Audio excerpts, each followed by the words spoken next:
Assalamualaikum warahmatullahi wabarakatuh. Alhamdulillah wassalatu wassalamu ala Rasulillah wa ala alihi wa ashabihi wa wala la haula wala quwata illa billahil aliyil azim. Teman-teman semuanya, soal ijazah palsu Jokowi yang hari ini dugaannya masih terus meluas, dan bahkan ada yang bilang tolong dong Bu Rektor jangan kabur mulu gitu kan. Tolong dong jangan diwakilkan ke wakil rektornya gitu.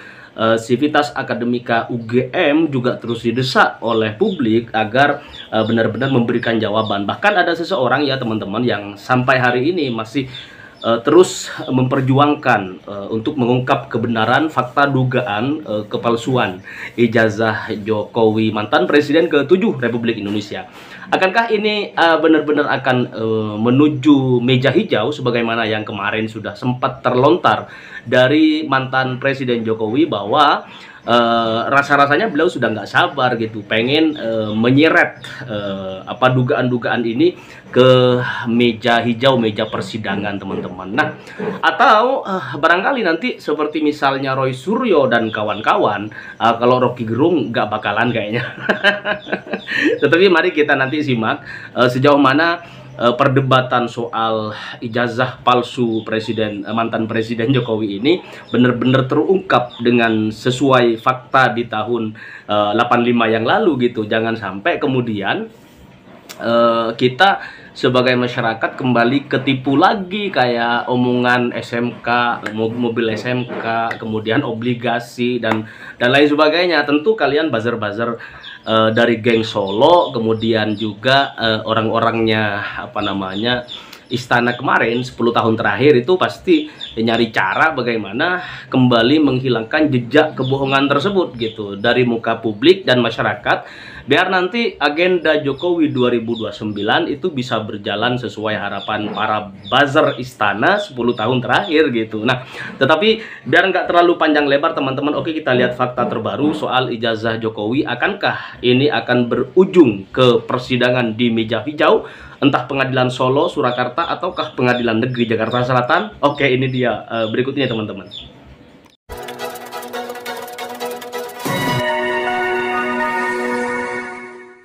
Dan saya Gibeta, senang sekali menjumpai teman-teman semua. Hmm. Kita tentu saja update-nya masih bersinggungan dengan peristiwa yang ada di Jogja dan Solo ya Mas Solo Yes. ya, hari ini di Solo mulainya ya. Ini karena kita tappingnya pagi-pagi banget, mereka belum datang ke rumahnya Pak Jokowi ya. Ini perlu nunggu waktu, Mhm. dan tapi saya tahu, saya kemarin kontak-kontak dengan mereka semua, katanya mereka sudah mulai geser dari Jogja ke Solo gitu ya, dan ini Betul. diperkirakan sangat ramai. Dan saya kira ini polisi juga mesti bersiaga lebih serius, karena kemarin itu secara mengejutkan datang Hercules ya. Hercules ini kalau dulu dikenal sebagai pentolan Tanah Abang begitu ya Mbak Agi ya. Dan sekarang Mhm. dia punya organisasi namanya Grip Jaya, itu besar banget loh sekarang. Bahkan saya membaca kemarin tidak lama setelah Pak Prabowo dilantik jadi presiden, mereka katanya melakukan pembaretan, katanya istilahnya begitu ya, ribuan orang, sampai 25.000 kalau tidak salah nyebutnya begitu, dan katanya untuk mengawal pemerintahnya Pak Prabowo, katanya seperti itu. Padahal Pak Prabowo sendiri sempat membantah lah bahwa kalau dia, meskipun dia punya hubungan yang cukup panjang dengan Mhm. Hercules ya Mhm. di Timur Timur gitu, tapi sempat membantah kan kalau soal kemudian dia melindungi preman kan gitu ya Pak Prabowo. Tapi kalau Hercules itu datangnya sehari menjelang unjuk rasa, atau bukan unjuk rasa, menjelang rombongan mendatangi rumahnya Pak Jokowi, dan kemudian juga menyinggung soal ijazah, ya ini sih kalau dalam politik kita menyebut ini bukan sebuah kebetulan gitu ya Mbak Agi ya. Ya, betul. Ya, betul sekali. Bahkan kemudian ada pertanyaan, apakah ini Pak Prabowo terlihat cool ya, tidak Mm, memberikan komentar. mm, Pemerintah di sekeliling Pak Prabowo juga tidak memberikan opini begitu mm, terhadap dinamika yang terjadi di Jogja maupun di Solo. mm, Tapi dengan datangnya Hercules pada mm, mm, last minute, detik-detik terakhir sehari sebelum kedatangan para tokoh aktivis ini ke rumah Pak Jokowi, tentu saja orang kemudian bertanya-tanya, apakah ini murni dari organisasi tersebut, ataukah ada peran Pak Prabowo di baliknya begitu? mm, Mengingat Grip Jaya ini sebelumnya juga mencantumkan nama Pak Prabowo sebagai Dewan Pembina dari organisasi tersebut. mm, Tapi belakangan kemudian dikatakan sudah tidak lagi, berarti memang pernah ya sebelumnya mm, begitu. Dan kemudian kalau seandainya kita melihat jejak dari Hercules ini, pada tahun 2023, Hercules ini memang mengatakan bahwa apapun yang terjadi pada Pak Prabowo, mereka akan selalu mendampingi, akan selalu mendukung Pak Prabowo. Dan kita tahu Hercules sendiri dulu sebelum ada Grip Jaya, kita mendengar belakangan ini nama Grip Jaya, saya pun juga penasaran kapan ya ini adanya. Tapi kan dia sudah memiliki organisasi sendiri, dulu dikenal sebagai Preman Tanah Abang, begitu Mas Hersu ya. Yang kita tahulah dulu, kalau yang namanya ormas seperti ini kan banyak sekali kegaduhan di bawah ya, seperti misalnya dengan pernah terjadi bentrokan dengan organisasi K Bersaudara itu yang dari Maluku kalau tidak salah ya, John K apa dan sebagainya begitu. Belakangan ini bentrokannya itu adalah dengan pemuda Pancasila begitu di Ya. Jakarta, di Bandung, di Jawa Tengah dan sebagainya. Hmm. Jadi memang eh, Hercules ini tahun 2023 menghadapi tahun 2024 yaitu saat Pilpres, dia pun mengatakan ketika itu belum ada pendamping Pak Prabowo ya, tapi mereka semua kan sudah yakin Pak Prabowo pasti berkontestasi lagi dalam Pilpres, sehingga dia mengatakan mau pendampingnya itu Pak Mahfud, mau penggantinya siapapun begitu. Ketika itu belum muncul nama Gibran. Gibran kan baru kemudian ada kasus di MK itu baru namanya kemudian muncul.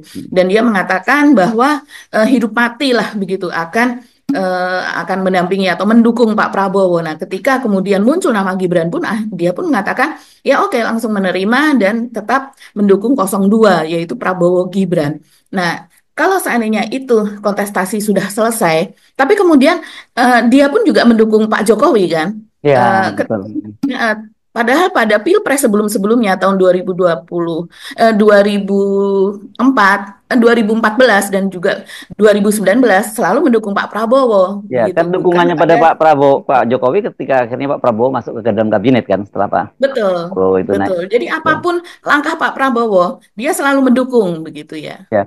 Dan saya kira ini sebenarnya sangat disayangkan ya, karena bagaimanapun latar belakang dia seperti itu dan kemudian kok sehari sebelum kedatangan para aktivis ini datang ke Solo dan yang juga saya kira bukan hanya ini yang kemarin kita juga agak terkejut itu adalah ketika Khofifah Indar Parawansa bersama dengan Muspida Provinsi Jatim ya itu Muspida itu artinya Kapolda dan kemudian Pangdam kesoan ke Pak Jokowi dan yang saya terkejut katanya mendiskusikan soal dampak perang dagang Trump dengan dengan Indonesia untuk bagi provinsi Jawa Timur. Ini apa maksudnya begitu ya? Kan kalau kayak soal begitu dia mestinya komandannya ya Pak Prabowo. Pak Prabowo sekarang sedang mengirim utusan untuk melakukan negosiasi. Dia tunggu saja apa hasil dari tim negosiasi dan kemudian apa instruksinya Pak Prabowo itu yang harus dilakukan oleh Pemda. Ini aneh karena menurut saya karena ini ini menjadi orang kemudian kait-kaitkan ini apa ya sebenarnya yang terjadi dengan pemerintahan itu kemarin ada 2 orang menteri datang ke Pak Jokowi juga dia menyatakan bahwa terbuka bahwa Pak Jokowi itu masih bosnya bahkan ya kan seperti itu ya Trenggono menyatakan seperti itu Menteri Gunadi Sadikin juga menyatakan bos saya dan dia menyebutnya Pak Jokowi itu masih presiden Bapak Presiden dan Ibu sehat itu kan menyatakan seperti itu ini menurut saya bahaya Pak Prabowo kalau dikelilingi orang-orang seperti ini dan sekarang ini ada Hercules dan bagaimanapun meskipun menyatakan Pak Prabowo sudah tidak ada hubungannya lagi dengan Grip dan sebagainya asosiasi orang terhadap Hercules dengan Pak Prabowo itu kan sangat kental. Ini saya lagi berpikir ya ini apa yang terjadi ya kok Pak Prabowo seperti marwahnya itu digerogoti oleh orang-orang yang jadi bawahannya sendiri. Dan kalau kita kaitannya dengan Khofifah kan ini jelas ini Jokower banget ya. Khofifah itu sejak dulu itu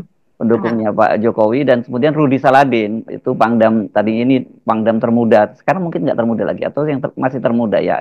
Katanya dia termuda. Itu kan juga bekas ajudannya Pak Jokowi gitu loh. Eh, ini situasinya menurut saya agak mengkhawatirkan Mbak situasinya. Nggak boleh dong ya seperti itu. Mestinya Pak Jokowi itu menahan diri. Kalau toh katakanlah ada orang-orang itu ingin datang ke dia, mestinya Pak Jokowi membatasi itu. Seperti Pak SBY kan sebenarnya udah nyindir kemarin bicara bahwa setelah saya tidak jadi presiden, saya membatasi untuk bicara pada publik. Ini kan marwahnya Pak Prabowo itu harus dijaga betul dalam situasi seperti itu. Kan gini Mbak Agi ya, gitu ya. Iya, saya juga terkejut ya. Apalagi kedatangannya ini menjelang para tokoh atau aktivis itu Betul. yang Mm, datang ke rumah Pak Jokowi. mm. Ini ada apa? Apakah ini memperlihatkan bahwa semacam apa ya pernyataan kepada Cyborg para atau ya cyborg ya, kali ya. betul, Mm. bahwa ini loh di tingkat bawah masih banyak yang mendukung Pak Jokowi dan kita tahu nama Kofifah ini kan saat ini karena dia menjadi gubernur 2 kali Mm. dan dia menjadi wajah lah dari Jawa Timur, wajah pemerintahan begitu. Dan untuk memperlihatkan kepada orang bahwa rakyat di bawah, apalagi Jawa Timur juga salah satu provinsi dengan penduduk terbesar begitu kan, Setelah Jawa memenangkan. Barat ya. Ya. Mm. Iya, betul. Memenangkan Jokowi 2 kali dan terakhir bukan memenangkan Prabowo, tapi memenangkan orang yang dipilih oleh Jokowi dan ada anak Jokowi di situ. Kita Ya. jadinya kan memperlihatkan itu. Artinya kalau seandainya pun ada capres yang lain yang bukan Prabowo dan kemudian itu didukung Jokowi pun pasti akan dimenangkan begitu, akan di tingkat bawah akan berusaha dimenangkan. Nah, ini menjadi perhatian kalau seandainya Kofifah mungkin bertemunya berdekatan dengan Lebaran yang lalu begitu bersama dengan para menteri apa para tokoh gubernur lain seperti Lutfi yang sowan pada hari pertama Lebaran dan sebagainya mungkin orang melihatnya sebagai sowan saja tapi kalau ini kan apalagi Prabowo ketika itu terjadi menjelang kedatangan ke Indonesia begitu Nah, udah dan kembali ya Pak Prabowo kemarin udah sudah kembali. kembali, Hmm. sudah kembali kemarin bahkan sudah ada kegiatan Hmm. dan kita melihatnya apa ya dampak perang ini terhadap Jawa Timur pasti ada di semua provinsi juga ada. Iya. Tapi kalau secara langsung begitu Mas Hersu, ini kan berbeda dengan Cina yang walaupun masih terjadi negosiasi antara Trump yang sekarang memberlakukan 145% dengan Xi Jinping begitu yang sekarang memberlakukan 125% tarif, ini berbeda begitu. Apa sih produk-produk Amerika yang kemudian diproduksi di Jawa Timur yang begitu berhubungan langsung, yang sangat signifikan sehingga harus didiskusikan Konsultasi dengan ya, konsultasi konsultasi kepada dengan Pak. membawa Ya, semua jajarannya. ya, ya. Itu kan udah seperti membawa pasukan lah Kofifah Iya, iya, ini. iya, iya. Dan Kalau iya, muswida itu kan representasi dari seluruh kekuatan, Mbak, di situ ada. keseluruhan. Saya tidak tahu Betul. yang saya baca, saya nggak membaca apakah termasuk Kejati dan sebagainya. Dan saya juga penasaran, apakah pada waktu open house di Istana kemarin pada Pak Anu, mereka-mereka ini juga termasuk yang hadir ke sana soal ke Pak Prabowo. Dari situ saya belum, soalnya kan terlalu banyak tokoh pada waktu itu ya. Saya nggak membaca apakah Ibu Khofifah ini bersama dengan Muswida Jatim. Muswida itu kan kalau nggak salah itu apa ya? Misi Muswida itu adalah di sana pimpinannya itu gubernur, Kapolda, Pangdam, Kajati dan kepala pengadilan tinggi ya biasanya kalau nggak salah seperti itu ya Pak ya lengkapnya ya. Iya, lengkapnya karena unsur penegak hukum, Hmm. unsur pemerintahan, terus unsur keamanan, kepolisian dan sebagainya ada di dalam Muspida itu, begitu.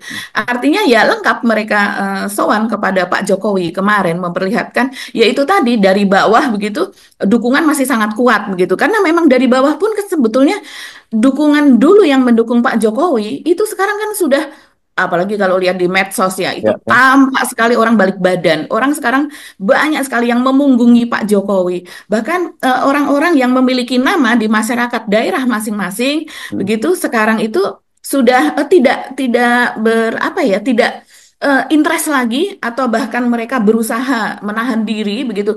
Walaupun kalau di media sosial masih bisa ya misalnya memakai nama-nama samaran begitu. Tapi secara mereka berkata-kata orang-orang LSM apa misalnya yang dulu sangat-sangat mendukung Pak Jokowi sekarang memilih diam. Banyak sekali yang memilih diam kan Mas Herusu begitu. Hmm. Takut diledek, takut diolok-olok seperti itu.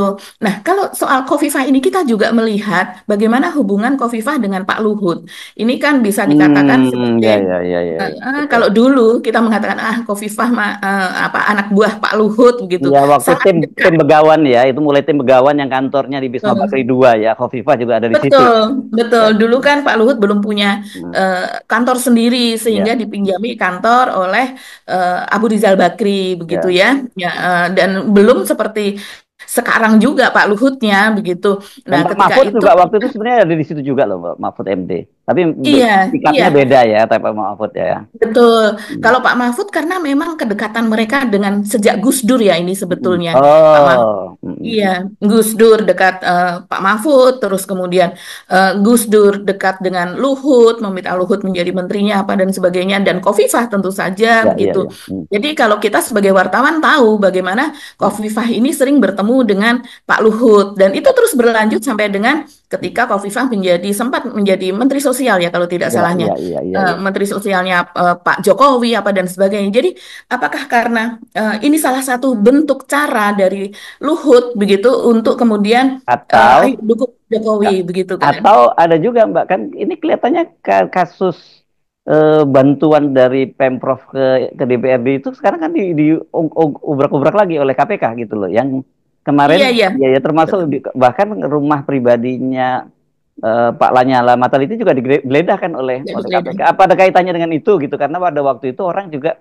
mengkaitkan dukungannya Khofifah kepada 02 itu pada waktu dia nggak lama setelah kasus itu juga ya, rame-rame kasus itu setelah wakil ketua DPRD itu Iya ditetapkan jadi tersangka juga kalau tidak salah seperti itu ya. Saya salah, mudah-mudahan saya nggak salah ingat itu. iya kan kantornya Khofifah dan juga kantornya Wakil Emil, Gubernur Emil Dardak. Emir Dardak Hmm, itu kan hmm, juga sempat digeledah kan Mas hmm. Hersu. Ya, ya. Terus kemudian juga dibawa berapa koper begitu Hmm, hmm. sebagai barang bukti dari kantor tersebut. Kemudian itu rame tapi ya mereka tidak ada kelanjutannya sampai dengan saat ini begitu Ya, ya. ya, ya. Kita tahu bagaimana kedekatan Khofifah dengan Pak Jokowi, kedekatan Ya. dengan Luhut apa dan sebagainya pada pemerintahan Jokowi sebelumnya, dan kemudian ya sekarang juga itu kembali dipersoalkan, kembali berlanjut nih Hmm. dipertanyakan. Sepertinya Pak Prabowo ingin memperlihatkan begitu banyak kan apa namanya orang berpendapat tentang bagaimana tidak independennya KPK begitu, dan sepertinya Pak Prabowo ingin membiarkan bahwa KPK terlihat independen begitu. Tapi iya itu menjadi sandera lah, ini menjadi sandera bagi Khofifah begitu. Jadi Ya. kalau ya istilahnya Pak Jokowi masih aman, maka orang-orang yang ada di bawahnya yang pada punya sandera ini Hmm. begitu kan diharapkan masih aman juga bersama dengan Ya, ya, bosnya. ya, ya, ya. Makanya tapi saya pikir mereka ini nggak sensitif gitu ya, Ya, atau ada yang nyebutnya keceplosan. Kalau kalau yang ya, kemarin yang ngomongnya apa si Trenggono dan Budi Gunadi Sadikin mungkin keceplosan katanya nyebutnya begitu. Tapi mereka datang ke sana itu kan pasti nggak keceplosan dong. Masa tiba-tiba nyeplos datang sampai Solo? Pasti kan mereka dengan sangat sadar, dan mereka itu datangnya ketika Pak Prabowo sedang ada di luar negeri. Dan ketika Pak Prabowo itu ada di luar negeri kan acting presidennya itu adalah wakil presiden. Gitu kan Mbak Agi, makanya kemudian banyak betul. wartawan di netizen nyebutnya ini betul-betul presiden shift 1, shift 2. Saya jujur prihatin, tapi saya nggak mau ngomong kasihan ya, nanti terlalu dia mau belagu ya. Dengan situasinya Pak Prabowo kalau lihat seperti ini gimana gitu. Dalam situasi ini kan beliau itu harusnya melakukan konsolidasi, jadi Mhm, seluruh elemen di bawah kendalinya beliau. Tapi kemudian mhm. ada matahari kembar gitu yang terus Iya, membayang-bayangi itu, dan kemudian diperburuk oleh para bawahannya Pak Prabowo sendiri yang masih sowan. Dan tadi itu loh alasannya itu mhm. kok, kalau Budi Gunadi tadi itu jelas, dan Trenggono menyatakan bahwa Pak Jokowi masih bos saya, artinya dia punya dua bos dong ya. Bosnya secara formal kan Pak apa de jure itu kan Mhm. Pak Prabowo sebagai presiden gitu.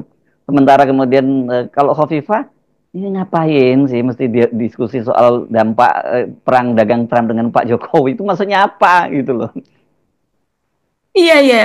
Bahkan ini juga soal matahari kembar itu, isu matahari kembar bagaimana eh, mantan kabinet Pak Jokowi yang sebetulnya sudah bubar itu masih terus berduyun-duyun Hmm, datang ke Solo begitu, eh, menggerogoti marwah dari eksistensi Pak Prabowo. hmm, Nah, ini bahkan sampai Khofifah pun ketika banyak isu matahari kembar itu sampai mengatakan bahwa Presiden saat ini Prabowo, begitu ya, menegaskan bahwa Presiden saat ini Prabowo. hmm. Saya rasa ini juga kalau kali ini suaranya Khofifah adalah suara juga dari Ibu Mega. Saya rasakan begitu ya. Dan ini memang ini ya Mas Sersu, apa yang Sorry, terjadi? maksudnya gimana? Ke suaranya Khofifah, suara Ibu Mega, maksudnya?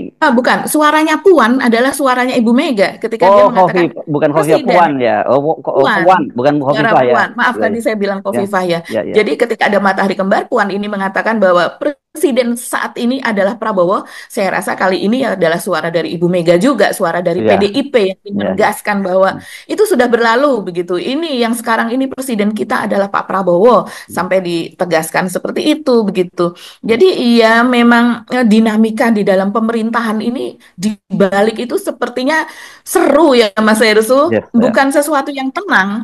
Seharusnya menghadapi saat ini situasi saat ini. Bahkan untuk membayar utang yang jatuh tempo pada bulan Juni ini kan mulai sekarang ini pemerintah sudah betul-betul ancang-ancang utangnya tuh Kan, yang harus kan dibayar itu Ibu ratusan triliun dan gitu. Ibu Sri Mulyani kan baru menyatakan baru menarik lagi utang sampai 250 triliun kan? 250 triliun begitu, dan kita tahu dari sejak Pak Jokowi pun utang yang ditarik itu sebetulnya adalah untuk membayar bunga. Jadi pokoknya itu belum tersentuh. Hmm. Jadi ini situasi gawat, situasi darurat dari segi ekonomi begitu ya. Seharusnya di dalam itu kompak, di dalam itu nyata.